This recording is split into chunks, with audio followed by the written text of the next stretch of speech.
자, 그러면 이제 14-6에 대해서 이제 공부를 하겠습니다. 14-6의 첫 번째 문장을 우리가 한번 봤고요. 14-6의 두 번째 문장을 한번 보도록 하겠습니다.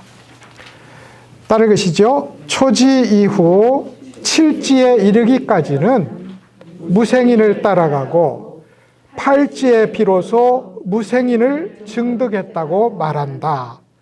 팔지 이전에는 유의 수행이든 무의 수행이든 모두 각찰하고 관주하는 닦음과 공부가 있어야 하며 팔지에 이르면 두 가지 행이 바야흐로 끝나게 된다. 우선 무생인을 따라간다, 무생인을 증득한다 하는 말에 주목해 주십시오. 무생인을 따라간다, 무생인을 증득한다. 소위 번뇌가 일어나지 않는 자리, 이걸 우리가 무생인, 무생법인이라고 부른다고요. 그죠? 근데 그 번뇌가 일어나지 않는 자리는 우리가 모두 가지고 있고 부처님이 꺼내 보여줬어요. 그렇지 않습니까? 그죠? 부처님이 그걸 마하반야 바라밀이라고 불러도 되고, 그것을 청정한 본래 자성이라는 의미에서 청정자성이라고 불러도 됩니다. 그 마하반야 바라밀 청정자성이라고 불리는 부처님이 남김없이 꺼내서 보여준 그 이치, 그것을 처음에는 흉내내는 게 불교도예요. 흉내낸다고요. 그게 6바라밀이고 8정도거든. 제가 다양하게 보여줬다고 했잖아요. 6바라밀도 여러분 이기적 6바라밀이 있습니다. 뭔지 이제 아시겠죠? 그걸 통해서 내가 훌륭하다는 걸 증명하면 모두 이기적 6바라밀이고, 그것은 돈 버는 일이나 지위 높이는 일이나 남 속이는 일이나 똑같습니다. 똑같아요. 그런데 6바라밀과 8정도를 바르게 실천하면 그게 어떻게 되냐면 무생법인을, 부처님이 보여준 깨달음의 경계를 그대로 따라가는 일이 돼. 흉내내는 일이 됐다고. 6바라밀을 잘 실천하면 부처님 흉내내기가 있다 이 말입니다. 이게 따라간다는 뜻이에요. 부처님의 깨달음을 따라가요. 그런데 그렇게 따라가다 보면 부처님처럼 하게 돼요. 그래서 그걸 무생법인을 증득한다 합니다. 부처님을 흉내내고 부처님을 따라하다 보면 스스로 부처가 되는 거예요. 그래서 점점점 팔지에 이르러서부터는 무생법인을 체화해요. 내 몸으로 만든다고. 그러니까 얘는 진짜죠. 이전까지는 약간 흉내가 들어있어. 흉내가. 근데 그 뒤로는 점점점 나에게서 솟아나오는 진짜 백이 무생법인이 된다 이 말입니다. 그래서 이걸 무생법인을 따라가는 일, 무생법인을 증득하는 일로 나누었어요. 따라가려니 노력해야 됩니다. 그죠? 증득했으니 자연적으로 솟아나잖아요. 그러니 이때는 자연스럽게 맡기는 일이 있게 된다. 이게 이 논리입니다. 이쪽의 논리예요. 성철스님은 증득한 것은 분명하겠지만 그럼에도 불구하고 저 깊은 속에 남아있는 무명업상 세 가지 아려식은 깊고도 깊어서 팔식에 아직도 사라지지 않았단 말입니다. 그래서 저 깊고 깊은 보는 이쪽, 이걸 능견상, 보이는 저쪽, 저걸 경계상, 이 두 가지의 시속게임이 일어나도록 하는 연쇄고리 첫 점인 무명업상. 이래서 무명업상이라는 이 고리에서 능견상이라는 보는 이쪽이 생기고 보는 한쪽에서 보이는 대상이 생긴다고요. 이게 허구적으로 세워지는 거예요. 이게 허상의 연쇄 반응이라고. 허상의 연쇄 반응. 이 허상의 연쇄 반응이 일어나는 세 가지 미세한 번뇌, 이것이 팔지에서도 끊이지 않았으므로 역시 더욱더 경계에서 공부를 해야 된다. 이게 성철 스님의 결론이고, 여기에서는 이제 그럼에도 불구하고 분명히 팔지는 이전까지 흉내내는 차원과는 다른 진실로 그것인 자리가 있다. 이것이 이제 이 얘기가 되겠습니다. 이걸 뭘로 비유할까 가만히 생각해 보니 운동 같으면 운동은 처음에 흉내내야 됩니다. 흉내 잘 내는 사람이 운동 잘하는 사람이에요. 그렇잖아요. 다 자기의 모델을 삼아서 그 사람 모델처럼 합니다. 그래서 이제 흉내내기가 끝나고 나면 그 다음부터는 뭡니까? 자기 몸에서 나오는 리듬에 맞추어서 자기의 운동을 해요. 야구를 한다면 자기의 스윙을 하고, 축구를 한다면 자기 러닝을 하고 자기의 공차기를 한다고요. 그 자기다움으로 공차기를 할 때 그 사람이 마스터가 되는 거예요. 붓글씨도 그렇습니다. 처음에는 흉내냅니다. 이걸 임서라고 해요. 옆에 두고 뺏겨. 그 임서라고 해요. 그러다가 점점점 완전히 그것을 베끼고 나서 똑같이 쓰게 되면 버립니다. 이제부터는 내 속에서 나오는 리듬으로 내 글씨를 써요. 똑같기도 하고 안 똑같기도 하지만 나의 글씨가 나온다고. 이게 무생법인을 흉내내는 일과 무생법인을 증득하는 일에 비유할 만하다. 이렇게 이제 말씀을 드릴까 싶습니다. 그 다음에 이제 팔찌 이전에는 유의 수행이든 무의 수행이든 모두 각차라고 간주하는 공부가 있다. 이 말은 아까 쉬는 시간에 공용이 뭡니까? 이렇게 물었어요. 공용이라는 건 애써 공부한다. 혹은 공부하는 작용이라는 뜻입니다. 공용, 애써 노력한다는 뜻이에요. 그럼 칠지까지는 애써 노력함으로 관법도 해야 되고 이목고도 해야 되고 삼매도 닦아야 되고 또 지혜도 닦아야 돼요. 그래서 그렇게 공부를 하다가 팔찌가 되면 모든 수행의 근간을, 모든 수행의 유의적 행위를 내려놓는다. 저절로 굴러갈 것이기 때문에 자비와 지혜가 그 두 개에 박히겠지요. 우리가 공부하는데 자비, 지혜가 마지막에 남는 거거든. 처음부터 스스로 자기를 내려놓으면 지혜가 커갑니다. 그래서 지혜예요. 자기를 내려놓으면 지혜가 커가요. 우리의 그릇이 비어지면 지혜가 들어온다고. 지혜가 들어오는 게 아니지. 원래 있던 부처 지혜가 빛나죠. 이게 지혜의 길입니다. 그런데 자기가 비는 만큼 남을 더 끌어안지 않겠어요? 비는 만큼 끌어안게 됩니다. 그러니까 나가 줄어드는 만큼 나의 옆을 끌어안으니 당연히 자비의 범위가 점점점 커져가요. 그래서 이게 이타행이고 자비행이고 자비의 닦음이고 다른 하나는 자리행이고 지혜의 닦음입니다. 그런데 제가 자기를 비우는 일로 하나를 비웠잖아요. 자기를 비우면 사실은 뭡니까? 안으로는 지혜가 크고 밖으로는 자비가 커요. 같은 일이다 이 말입니다. 나를 내려놓는 이 한 가지 일로, 나라는 것 이게 뭐예요? 마음이잖아요. 생각이잖아요. 마음 생각을 내려놓는 수준이 제고됨에 따라서 지혜는 커가고 자비는 자라난다 이 말입니다. 그게 한 일이라고요. 그렇지만 이제 겉으로 보면 열심히 봉사활동하면 아무래도 자비심이 더 커질 거고, 열심히 참선하고 열심히 수행하면 아무래도 지혜가 커져가는 것은 현상적으로는 차이가 있을 수 있다. 그렇지만 같은 일이다. 여기에 오면 육바라밀을 따로 닦을 일도 없고 팔정도를 따로 닦을 일도 없고 유의적으로 공부해야지 하지 않아도 집에서 나올 때는 집에서 나오는 의미에서 출가를 하시고 집으로 돌아갈 때는 절에서 나가는 의미의 출가를 하시고, 그래서 매번 나를 내려놓는 출가를 실천한다. 그런 의미에서 팔찌 이후에는 눈을 한번 깜빡여도 손을 한번 까딱여도 그것이 모두 출가 행위가 되고 부처를 실천하는 행위가 된다. 그런 의미에서 여기서 팔찌에 이르면 두 가지 실천이 끝나게 된다. 두 가지 실천은 자비와 지혜의 닦음이라고 이해를 하시면 되겠습니다. 잠깐 또 좀 덜 따뜻하니까 덜 조시기는 합니다만, 공부 아까 제가 본적은 부처 현주소는 중생이라고 말씀드렸잖아요. 참 공감해 주셔야 될 것 같은데, 우리가 공부 배우는 일이 있잖아요. 너무 뛰어난 사람이 앞에 있으면 공부 잘 안 됩니다. 내가 이제 예를 들어서 내가 어느 대학을 말하려니 좀 그렇습니다만 하여간 제가 근무하는 동의대를 기준으로 합시다. 동의대가 엄청 좋은 학교란 말입니다. 그럼 이제 동의대를 들어갈 실력 레벨이 요만큼 있다고 쳐요. 근데 옆에 우리도 서울대쯤은 될 거니까 하버드로 칩시다.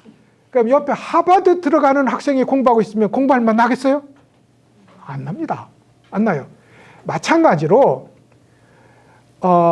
어떤 그냥 타고난 수행자도 사실 있긴 있거든요. 근데 같이 절에 들어온 것도 아니고 저 사람은 내가 데리고 온 사람인데 와서 3일 만에 갑자기 뭘 봤다 하고 큰 스님도 야, 그놈 물건이네 하면 내가 신경이 나겠죠. 근데 점점 있다가 그분이 이제 훌륭한 사람이 되고 아, 저 사람은 원래 그런 사람이야 라고 하면 우리 공부에 자극이 못 돼요. 그래서 같은 본적지를 갖고 있다고 해도 주소지가 옆 주소지인 사람이 제일 좋아요.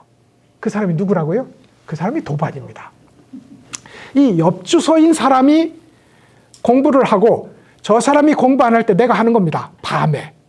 저 사람 잘 때 내가 공부하는 거야. 그래가지고 그렇게 애써서 공부해서 누가 갑자기 나보다 틀림없이 멍청했는데 어느 날 하는 얘기가 달라. 가만히 해보니까 뭘 알았어. 이러면 우리 공부 난리 납니다. 그래서 여러분 주변에 현 주소가 가장 가까운 사람, 질투심도 심하고 탐욕도 심하고 분노도 심하고 그렇지만 불법에 대한 욕망도 여전한 그런 분과 함께 공부에 함께 뛰어드는 것. 이것이 현주소 중생이 할 수 있는 제일 좋은 공부입니다. 그러니까 혼자 숨어서 하시면 안 됩니다. 한 사람을 끌고 해야 돼. 한 사람은 끌고 함께 해야 된다고. 그래야 서로 밀거니 끌거니 하면서 공부가 일어나요. 앞에서 너무 훌륭한 사람이 말하면 저 사람은 원래 훌륭한 사람인데 뭐. 안 되는 거거든. 원래 훌륭한 사람은. 그래서 여러분 공부를 해보면 부처는 원래 훌륭한 사람일까요? 이렇게 하면 우리한테 손해가 막심합니다. 그래서 선가에서는 뚜렷하게 이렇게 얘기합니다. 지도 남자고 미안합니다. 그 어법이 그런 겁니다. 저도 장부고 나도 장부인데 지는 성부라고 나는 성부를 못할 일이 뭐 있느냐 하는 정도로까지 그렇잖아요. 사실은 부처님도 인간으로 태어났는데 부처님은 원래 뛰어났으니 성불 했다 이러면 우리한테 주는 계발이 없어요. 그런 의미에서 자기도 사람이고 나도 사람인데 자기는 부처가 되고 나는 중생으로 남느냐? 안 되겠다 하는 이 소위 분발심, 억울함 이런 걸 갖고 계셔야 되겠다. 이게 이제 동일한 부처의 주소를 갖는 사람들이 가져야 될 일이고 동일한 부처라는 주소를 갖고 있다는 사실을 알기 때문에 이 일이 일어나요. 이 일을 모르면 그 일이 안 일어납니다. 우리가 모두 진짜 부처인데 이걸 열기만 하면 되는데 나는 아직까지도 나를 고집하느라고 열지 못하는구나 하고 스스로에게 화살을 돌릴 때 이 신비한 일이 일어난다고요. 그런 얘기를 잠깐 쉬는 사이에 무공용, 유공용의 공부를 가지고 했습니다. 자, 그 다음에 이제 14-6 세 번째 문장은 생략할까 싶습니다. 동일한 얘기거든요. 근데 여기에 백정법이라는 얘기가 나와요. 흰 백자에 맑을 정자를 쓰는 백정법입니다. 말하자면 청정한 법이라는 뜻입니다. 그러면 백정법이라는 것, 소위 시비분별에 휘말리지 않는 법이 백정법이란 말입니다. 시비분별만 내려면 그럼 어떤 거예요? 우리가 지금 보고 듣고 느끼고 아는 일에 시비분별을 붙이지 않으면 그것이 백정법이라고요. 근데 그게 되지는 않죠. 보는 순간 시비분별을 붙이기 때문에. 그런 의미에서 실제로는 백정법이 좌선도 백정법이고 연불도 백정법이고 모든 수행이 백정법입니다. 그런데 우리도 큰 스님이 남겨놓은 아비라 기도를 하기도 하고 큰 스님이 남겨놓은 혹은 권유한 능엄주를 암송하기도 하잖아요. 근데 아비라 기도를 하던 능엄주를 하던 시비를 넣으면 백정법이 못 됩니다. 그런데 능엄주는 딱 마침 시비를 개입시키기가 어렵게 돼 있어. 무슨 말씀인지 알죠? 시비를 개입시키기 어렵다. 그것이 능엄주가 일어난 자리도 시비가 없는 부처님 마음이고, 능엄주를 따라하는 이 마음도 시비를 일으키지 못하는 마음이므로 능엄주의 효능은, 아비라 기도의 효능은 막강한 겁니다. 그래서 시비가 일어나지 않으면 백정법이에요. 그런데 우리 중에 실력 좋은 사람도 있잖아요. 아비라 기도를 하는데 정말로 구름 위에 있는 것처럼 몸이 가볍고 쾌적하기 짝이 없어. 이러면 이제 물론 공부가 그 정도 됐으면 잡념도 없겠지만 뭐 그럴 수도 있잖아요. 그러면 이제 다른 데 가서 행복한 생각도 하고 이러면 이게 백정법이겠습니까? 시비가 일어나지 않아야 백정법이다 이 말입니다. 그런 의미에서 능엄주 분명히 시비가 없는 부처님 마음에서 일어나서 우리에게 전달되었고, 우리 역시 시비가 없는 마음으로 그것을 흉내내며 따라한다. 부처님을 따라한다. 그때까지는 백정법입니다. 그런데 거기다가 옆 사람이 자꾸 틀려. 저 사람은 절에 얼마 안 다녔구나, 애송이군 하면서 나는 저 사람보다 참 많이 훌륭하네. 백정법이 아닙니다. 그래서 불교의 모든 수행, 모든 훌륭한 소위 수행 방편들이 나를 개입해서 나한테 나를 대입하고 그걸 기준으로 무엇인가 나누고 있다면, 심지어 나와 능엄주 나누면 능엄주가 안 되죠? 여러분, 나와 능엄주 나누면 안 됩니다. 능엄주 하는 사람, 능엄주 외우는 능엄주 이렇게 나눠지면 능엄주가 아니라고요. 그래서 나와 능엄주, 나와 진리를 나누는 일이 있다면 어떤 훌륭한 수행법도 백정법이 될 수 없다. 그런 의미에서 백정법은 결국은 시비 분별을 내려놓고 본래 부처에 맡기는 공부인데, 항상 점검해야 될 것은 시비 분별이 일어나고 있는가입니다. 그리고 점검할 필요도 없어요. 이목고에는 시비 분별이 없고, 능엄주에는 시비 분별이 없고, 오마비라 훔캄스바에는 시비 분별이 없거든. 그 남겨준 공부를 따라하는 겁니다. 시비하고는 안 싸우는 거예요. 시비 분별 탐진치하고는 우리 안 싸웁니다. 오라고 하래. 오라고 해요, 그냥 우리는 뭐 하냐면, 걔는 오든 말든 이먹고 오마미라 훔캄푸스바 나모라 단나다라 이렇게 공부를 해나가는 겁니다. 그것이 소위 백정법 공부다. 이게 14-6 세 번째 문장에 있는 이야기가 되겠습니다. 14-6 네 번째 문장 또 생략하겠습니다. 이 네 번째 문장이 이야기하는 것은 뭐냐면, 10주 초심에서 10지까지 진여를 조금씩 깨달아간다, 이 내용입니다. 이 문장이. 왜냐하면 본격적인 삼현 십성의 소위 10주, 10행, 10회양, 10지가 삼현 십성이잖아요. 그럼 본격적인 공부의 삼현 십성은 부처를 조각조각 깨달아 나가는 과정이다 하고 설명한 청량 스님의 글입니다. 근데 이제 여기서 결국은 팔지도, 왜냐하면 10지까지 부처를 쪼개서 깨달아 간다면 팔지에는 조각이 두 조각이 남았잖아요. 두 조각이 남았으니 아직 완결이 안 된 겁니다. 완결이 안 됐으니 역시나 진정한 견성이 아니다. 이런 뜻으로 이제 이 문장을 인용을 했습니다. 그러니까 이제 이렇게 공부하면 우리 공부가 언제 끝나느냐 하는 생각이 드는데, 육아에서는 최고의 지위가 학생이었어요. 최고의 지위가 학생이었다고요. 그래서 현고 학생, 부의 신이잖아요. 이게 제일 영광스러운 지위인 겁니다. 그럼 우리는요? 우리도 우리가 정말 불교를 제대로 한 사람이라면 우리 공부도 우리가 학생이다, 불교 공부하는 학생이다, 이게 제일 영광스러운 지위이고 제일 떳떳한 지위입니다. 제일 맑은 지위이고, 맑은 지위. 그래서 언제까지 학생회 나도 한번 부처 좀 해보자. 그럴 필요 없습니다. 왜냐하면 학생이 순수한 것이 부처거든요. 부처거든. 그런 의미에서 우리는 우리의 명함을 미리 파가지고 다니는 겁니다. 현고 학생 부근신이. 이게 우리 명함이야. 학생이라는 것만큼 좋은 것이 없다. 좋은 것이 없고 그것이 제일 근접해 있다. 실제로 우리도 생각해보면 선생이 무엇을 아는 것 같지만 선생의 마음속에는 온갖 우월감 뭐 이런 것들로 가득 차 있지 그 마음이 결코 그렇게 순수하지 못합니다.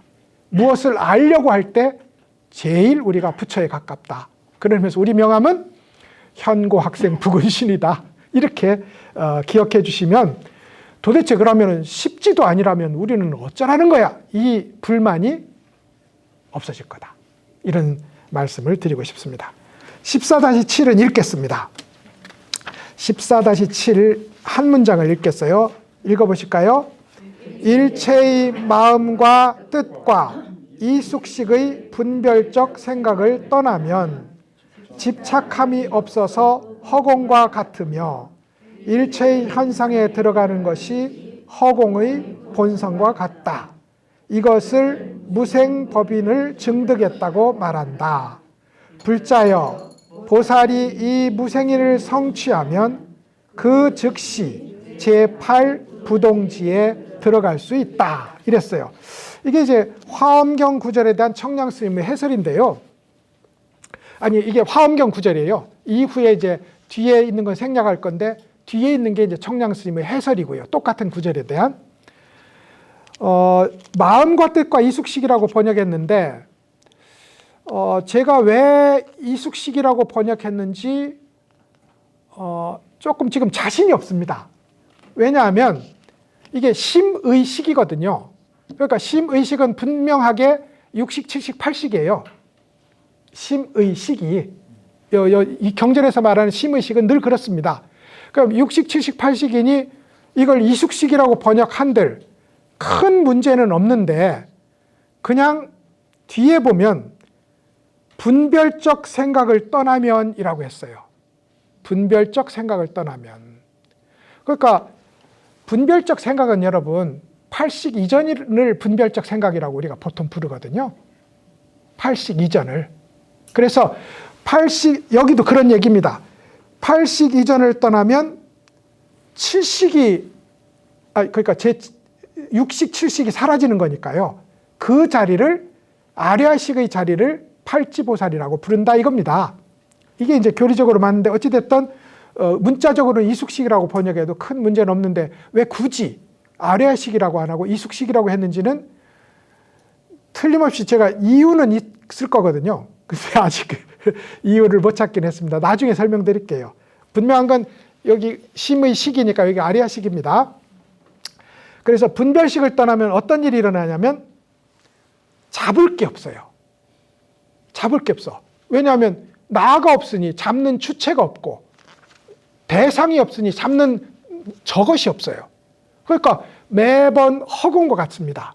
아까 우리가 능엄주를 했는데 능엄주를 외는 이것도 없고 외우는 대상이 능엄주도 없는 능소가 없는 자리가 나타납니다. 그래서 그게 허공과 같고 일체의 현상에 들어가는 것 역시 모든 우리 일상에서 일어나는 일들을 만나가는데 걸리는 게 없어요. 왜요? 나가 없으니. 나가 없으니 저 속에서 떠들어도 그만, 조용해도 그만, 웃어도 그만, 분노해도 그만. 왜요? 나가 없으니. 걸릴 게 없는 겁니다. 그래서 이제 일체 현상에 들어가는 것이 허공의 본성과 같다. 이렇게 이제 어느 곳에 스며들어서도 내가 들어간 줄 나도 모르고 남도 모르게 공기처럼 그렇게 지내는 일이 일어난다 이 말입니다. 이것을 가리켜서 무생법인을 증득했다고 말한다. 근데 불자여 보살이 무생법인을 성취하면 제8부동지다. 이겁니다. 제8부동지의 무생법인을 성취한다. 이건 정식 교설입니다. 여기에 시비를 걸 수는 없어요. 근데 성철스님은 여기다 살짝 시비를 겁니다. 어떻게 거냐면 부처의 깨달음이 무생법인이다. 그런데 팔찌에 무생법인을 증득했다면 그건 약간 질 떨어지는 무생법인이다. 이겁니다. 그래서 이제 이걸 가무생이라고 부르고 부처님의 성취한 무생을 진무생이라고 부른다 이 말입니다. 성철스님의 논조는 이제 확실해졌죠. 그러므로 팔찌에 의미를 두지 않고 팔찌에 머물지 말자. 이것이 이제 이 얘기가 됩니다. 원래 무심은 이런 게 있습니다. 우리가 무심하려면 제일 일상적으로 경험하는 무심은 잠입니다. 수면을 하면 당연히 무심이죠. 무심이고 기절하면 무심입니다. 그래 속이 시끄러우면 한번 기절하기도 합니다. 왜냐하면 이건 우리 스스로를 보호하기 위한 조치거든요. 몸이 견딜 수 없도록 힘들면 기절하는 거거든요. 실제로 이건 아주 정교한 신체의 작전이에요. 너무 슬프면 못 우는 것처럼 너무 슬프면 울지 못합니다. 그것처럼 너무 복잡하면 기절하는 게 좋아. 안 그러면 몸이 부서져. 그러면서 기절을 합니다. 그러면서 참 무심은 좋은 겁니다. 무심은 힘들어 죽겠는데 자고 나면 또 힘이 나잖아요. 힘이 나. 기절했다고 나면 또 뭔가 해결된 게 있겠죠. 어찌됐든 무심은 이 두 가지는 그리 좋은 무심은 아닙니다. 공부를 하면 분별이 사라지는 일이 일어나요. 우리 그거 체험해 봤어요. 오마비라 홈캄 수바하다가 1초라도 2초라도 1분이라도 무심을 체험해 보지 않은 분은 없습니다. 근데 그렇게 분별이 사라지는 일을 생각이 사라졌다는 의미에서 무상정이라고 부릅니다. 무상정. 공부 잘하는 사람은 턱 앉았다면 생각이 일어나지 않고 분별이 일어나지 않는 자리에 유유자적하게 있을 수 있습니다. 근데 여기에 편안하기는 하지만 문제가 하나 있어요. 그게 뭐냐면 관찰하는 눈이 없어. 지혜가 증장되지 않아. 분명히 멋지게 앉아 있어요. 졸지도 않아. 자는 게 아니야. 근데 관찰하는 밝은 눈이 없으니 지혜의 증장이 없습니다. 그래서 이제 나는 이미 이 정도면 고승도 못하는 경지에 도달했다고 스스로 생각하는데 너 참선할 때 그럼 그때 뭐 했냐? 아무것도 없었다. 텅 비어 있었다. 나도 없었고. 그렇지만 그 자리에 명확한 관찰의 자리가 없었으므로 지혜의 증장은 바랄 수 없다. 번뇌는 일어나지 않았다. 마치 얼음 속에서 물고기가 추우면 물고기 가만히 있거든요. 헤엄안쳐요. 물고기가 가만히 있는 것처럼 겨울의 동토에서 겨울잠 자는 벌레가 땅속에 가만히 있는 것처럼 죽은 것 같지만 봄날 되어보라고요. 튀어나와서 난리가 아니라고요. 그것처럼 번뇌가 얼음 속의 물고기처럼 동토에 겨울잠 자는 벌레처럼 꼼짝 않고 있으니 모두 해결된 것 같은데 잠깐 해이해지면 모두 튀어나와서 난리를 치는 일. 이게 무상정의 한계입니다. 그래서 무상정을 불교에서는 굉장히 경계합니다. 무상정에 빠지지 말라. 그리고 무상정을 실천하면 무상으로 얻게 되는 과보를 가지고 하늘에 태어나게 돼요. 이걸 무상천이라고 부르고 성철스는 이걸 무상생이라고 불렀어요. 태어난다 이 말입니다. 그리고 나서 이제 드디어 아레아식 차원의 멸진정이 있습니다. 여기는 육식이 다 사라졌어요. 진정으로 사라지고 이제 감지하기 어려운 세 가지 미세한 번뇌가 그야말로 알아차리기 어려운 수준에서 움직이고 있어요.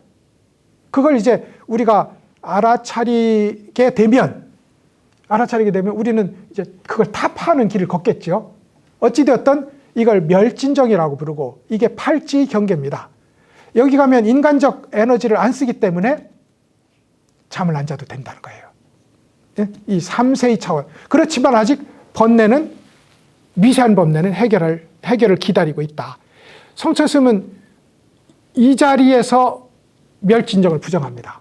멸진정이라고 해도 아레아식이 남아있다. 그래서 부처가 성취한 마지막 선정인 남김없이 깨달은 남김없이 청소한 깨달음이라는 의미의 무여의 열반, 남은 것이 하나도 없는 열반이라야 진짜 무심이다. 이래서 무심을 5종류로 얘기합니다. 어마어마한 얘기이고 성철 스님이 소위 그 유명한 동정이려, 몽중이려, 숙면이려도 무심의 이런 지위론에 있어서 마지막 작은 분별의식이 살아있어도 그건 유심이다 하는 이야기를 하려고 지금 이 문장을 가져왔습니다. 그러니까 성철 스님 얘기는 참 제가 아까 어마어마하다고 기죽지 맙시다 했는데도 하다 보면 어마어마합니다. 그런 얘기가 이렇게 되겠어요. 자, 그 다음에 이제 14-7이 있는데 읽지는 않습니다. 여기서 하는 얘기는 팔찌에 가면 공부를 방해하는 요소가 사라져요. 그러니까 그냥 저절로 되겠죠. 그죠? 방해하는 요소가 없으니 저절로 되겠죠. 그걸 공부를 방해하는 요소, 진리를 가로막는 장애라는 의미에서 한문으로는 장법상이라고 부릅니다. 법의 장애가 되는 이 상태, 이 말이죠. 법의 장애가 되는 상황. 이걸 장법상이라고 불러요. 근데 이제 팔찌에 가면 미세한 번뇌만 남아있기 때문에 장법상은 사라졌지만 그래도 이런 건 있는 거예요. 아, 요게 번뇌로구나. 요거는 반야로구나. 요거는 부처님 법이로구나. 이건 악법이로구나. 하고 미묘하게 나를 방향짓는 주관적 의사 선택이 있어요. 주관적 의사 선택이. 이걸 우리 김명호 교수님 하는 유식에서는 이걸 5가지 경계를 만나서 대상을 만나면 예를 들어서 오늘 바깥은 춥고 여긴 따뜻합니다. 그러면 여기 있고 싶습니까? 바깥에 있고 싶습니까? 여기 있고 싶어요. 이걸 욕망한다 해서 욕망하는 마음작용이라고 부릅니다. 이렇게 우리가 만나는 현장을 보면서 우리의 마음을 결정하는 일을 가리켜서 이제 이것이 5가지가 있는데 이 중에 지혜도 있습니다. 지혜도. 요거는 지혜이니까 내가 요쪽으로 향하고 요것은 악법이니까 내가 이쪽은 막아야지 라는 선택이 있다고요. 선택이. 이걸 다스릴 치자 소위 관념 상자를 써서 치상이라고 부릅니다. 공부를 이렇게 지어나가야지 하는 생각이 역시 있어요. 자, 밖에 나가서 밥 먹느니 밥 굶고 여기서 공부해야지 이런 생각이 일어난다 이 말입니다. 이것도 멋진 생각인데 성철 스님은 이것도 장애예요. 왜요? 내가 공부를 벌써 둘이잖아요. 내가 공부를 해야지. 이게 지혜이고 반야라고 불리는 것인데도 이것조차 내려놔야 된다. 그래서 이제 여기서 팔찌에서는 진리를 장애하는 장막은 사라졌지만 공부로 향해 나아가려고 하는 의지는 남아있다. 역시 완성되지 않은 공부다. 이런 얘기입니다. 참 우리는 그것만 있으면 참 좋겠구만. 항상 뭐 그런 거죠. 자, 그래서 이제 우리 수행자의 숙제를 한번 생각해 볼까요? 우리가 이제 공부를 하다 보면 공적 영지라고 불리는 명확하게 아는 자리가 뚜렷하게 나타납니다. 그럼 탐욕도 분노도 어리석음도 마치 태양빛처럼 그곳으로 향하면 그것이 녹아져요. 그래서 그것을 가리켜서 궁극의 자리처럼 생각을 한다 이겁니다. 그런데 벌써 아무리 강력한 서치라이트라고 해도 비추는 쪽과 비춰지는 쪽이 있잖아요. 그러니까 성철 스님은 그게 궁극이 아니다 이겁니다. 거기 가면 다 오도승 하거든요. 거기 가면 깨달았다고 하고. 그래서 이제 성철 스님은 그게 아니다. 역시 보는 게 있고 보는 주체가 있고 보이는 대상이 있으면 그건 분별이지 깨달음이 아니다. 이 얘기를 이제 하는 장면이 14-7에서 하는 이야기가 되겠습니다. 이렇게 해서 이제 14-8만 남겨놓고 30분이 되었습니다. 당연히 30분에 마치는 것이 공부 마치는 것보다 더 중요합니다. 왜냐하면 분파 분증을 우리가 공부했어요.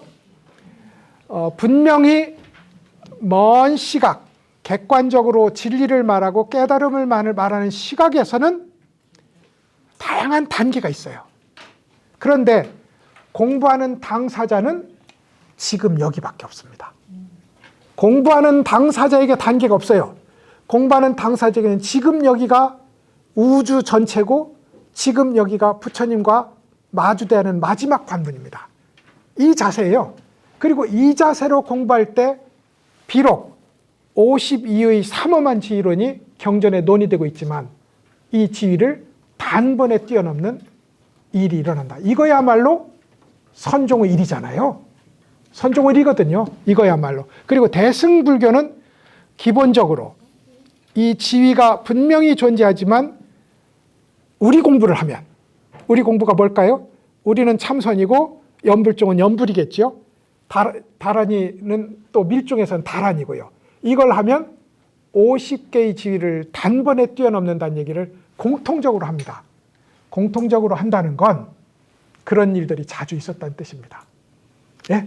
그러니 우리도 50개의 지위에는 결코 물론 경전적으로 이야기하는 건 언제나 그런 단계가 틀림없이 있었다. 제가 성철 스님의 생애를 정리해봐도 부처님이나 육조 스님과 똑같은 일이 성철 스님에게도 있었어요. 훌륭해서가 아니라 깨달음 생애를 걷는 분들에게는 꼭 나타나는 무슨 자리가 있었어요. 근데 성철 스님이 일부러 한 건 아니잖아요. 일부러 그렇게 한 건 아니잖아요. 예를 들어서 10년 동안 동구불출했다. 내가 10년간 동구불출해서 육조 스님 15년 하고 내 거하고 맞춰야지. 이렇게는 안 하셨다고요. 그럼에도 불구하고 자연스럽게 동구불출하는 시기가 있었단 말입니다. 그런 의미에서 저는 단계는 분명히 존재한다. 근데 공부하는 당사자가 단계를 하나하나 의식할 필요는 없다. 다만 내가 공부를 해서 어떤 경계를 체험하고 이것이 부처님이 말하고 조사님이 말한 그 자리가 아닐까 할 때 지금 공부한 이 얘기를 기억해 주시라. 그러면 아하, 그건 의식의 장난이지 어림없는 거구나. 다시 먹고. 뭐가 제일 좋다고요? 현고 학생 부근신이. 학생이 제일 좋은 겁니다. 이게 깨달음이 아니라고 해서 실망할 일이 아니에요. 거기 왔잖아요. 그럼 새로운 장벽을 앞에 두고 다시 이것만 뚫으면 부처님과 완전히 만나는 자리라는 용기를 가지고 공부를 해나가는 거. 이것이 우리 공부의 전부지 지휘론에 우리가 끌릴 필요는 없다. 지휘론은 우리가 유혹될 때, 우리가 멈추려고 할 때 기억해내야 될 것이지 공부 현장에는 없는 것이다. 이렇게 생각해 주시고 14-8은 한번 읽어보시고요. 오늘로 분파 분증에 대한 공부를 마치도록 하겠습니다. 수고하셨습니다.